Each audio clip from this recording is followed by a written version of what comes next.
जय श्री कृष्णा। आप देख पा रहे हैं कंचन धाम और कंचन धाम का विहंगम दृश्य। सामने मुख्य द्वार से होते हुए जब हम आते हैं तो महाराज जी की समाधि है और अरावली पर्वत माला श्रृंखला और सघन वन क्षेत्र को के बाद रोड क्रॉस करने के बाद में आप देखें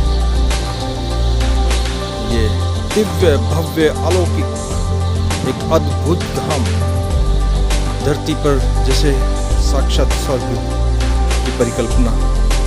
महाराज जी गुरुदेव पूज्य गुरुदेव श्री कंचन दास जी महाराज के द्वारा बूंदी में छोटी काशी बूंदी में पूरे वैदिक रीति नीति वैदिक रीति रिवाज से 12 ज्योतिर्लिंग की स्थापना की गई है। ये सौभाग्य है बूंदी वासियों का, बूंदी शहर के लोगों का।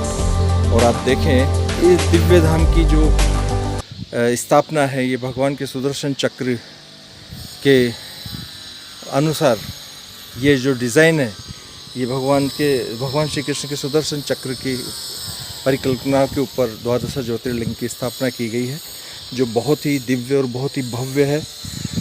और बूंदी शहर की लोगों को, बूंदी शहर की जनता को जो है इस अलौकिक धाम पर यदा कदा अपने परिवार और अपने घर पे आने वाले मेहमानों के साथ और अपने सगे संबंधियों के साथ यहाँ महीने में 1-2 बार आना ही चाहिए।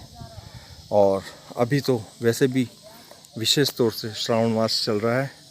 श्रावण मास के इस पावन अवसर पर पावन माह में आप देखें पूरी अरावली पर्वतमाला हरी भरी और ये कंचन धाम, इस कंचन धाम की दिव्यता और भव्यता दिखाई पड़ती है। बहुत ही अद्भुत, बहुत ही अच्छा। आप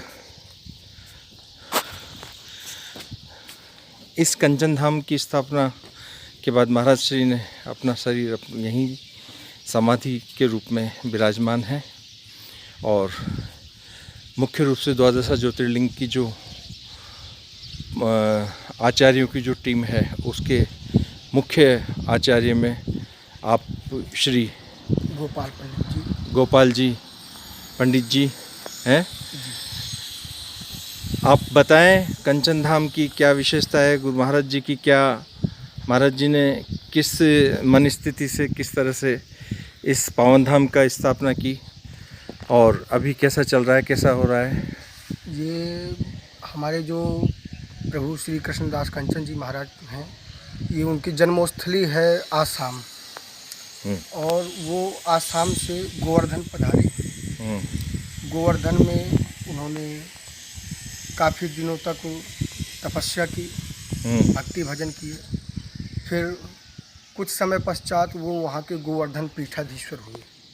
अच्छा, वहाँ गिरिराज महाराज गोवर्धन पीठाधीश्वर रहे। फिर उनको वो राधा रानी के बहुत बड़े भक्त हैं। तो राधा रानी की कृपा से ठाकुर जी उनको साक्षात दर्शन देते थे महाराज जी को। बिल्कुल। और ठाकुर जी ने उनको आदेश दिया कि ऐसे ऐसी जगह है, आप सामने देखिए, ये जो अरावली पर्वत दिख रहा है यहाँ पे गर्ग मुनि की तपोस्थली है।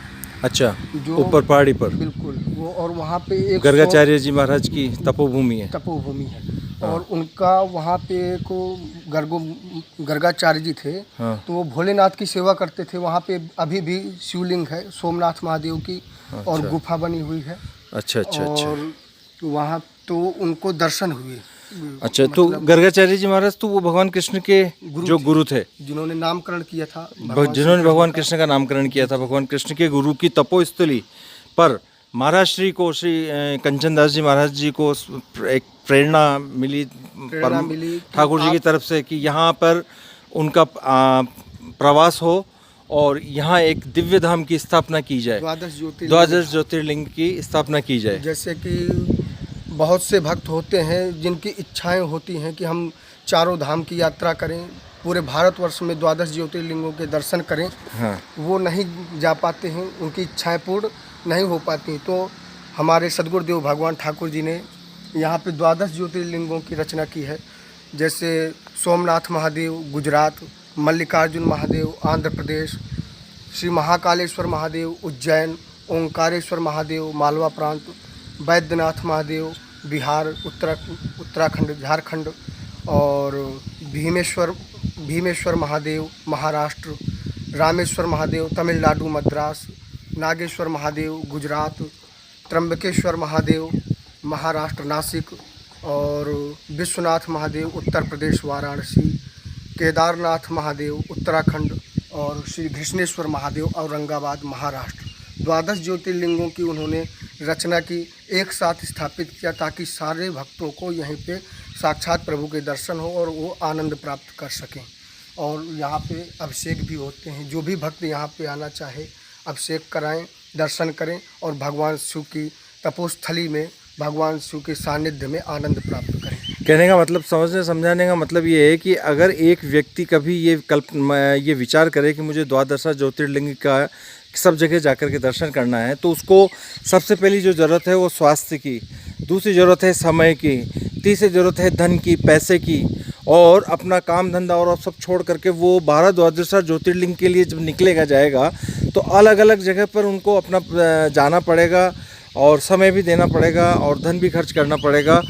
इसमें कोई बुराई भी नहीं है, और जब स्वास्थ्य ठीक होता है, समय होता है और सब होता है तो आदमी को जाना भी चाहिए। लेकिन यहाँ पर जो मैसेज दिया जा रहा है आदरणीय पंडित जी गोपाल जी के द्वारा, महाराज जी के द्वारा, वो केवल उसका जो संदर्भ है वो ये है कि आप व्यवहारिक तौर पर वहाँ जाएं, लेकिन प्रभु जी ने पूज्य गुरुदेव श्री कंचन दास जी महाराज ने वो 12 ज्योतिर्लिंग पूरे वैदिक रीति के अनुसार, रीति नीति के अनुसार आपके बूंदी छोटी काशी में स्थापित किए हैं। ये बहुत ही सौभाग्य है बूंदी वालों का। तो हम जब भी हमें समय हो, परिवार के साथ, अपने कुटुंब के साथ, रिश्तेदार के साथ, पड़ोस के साथ, अच्छे दिनों में, अच्छी खुशी के दिन में आप लोग परिवार सहित यहाँ आएँ और यहाँ पर आए, भागते दौड़ते नहीं आए और भागते दौड़ते नहीं जाए, यहाँ आए, यहाँ बैठें, यहाँ पर पूजन करवाएं, अभिषेक करवाएं और यहाँ की जो दिव्यता है, यहाँ की जो भव्यता है, उसमें यहाँ की ऊर्जा को, यहाँ की एनर्जी को आत्मसात करें, ध्यान करें। ये आपको बहुत ही अच्छा लगेगा। सब लोग आएँ, पधारें, बहुत बहुत अच्छा। जय श्री कृष्णा, राम जी राम।